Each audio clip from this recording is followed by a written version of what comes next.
સાંતલપુર તાલુકાના રોઝુ ગામના પાટિયા પાસે અકસ્માતની ઘટના, એકનું મોત। નેશનલ હાઈવે નંબર 27 ઉપર ખાડાના કારણે ટેલરે મારી પલટી।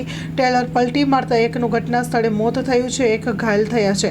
લાશને પીએમ માટે સાંતલપુર પ્રાથમિક આરોગ્ય કેન્દ્ર ખાતે ખસેડવામાં આવ્યા છે।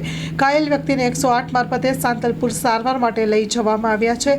સાંતલપુર પોલીસે વધુ તપાસ હાથ ધરી છે અને ઘટના સ્થળે પહોંચી છે। Story report by Bhagirathsinh Jadeja, Santalpur.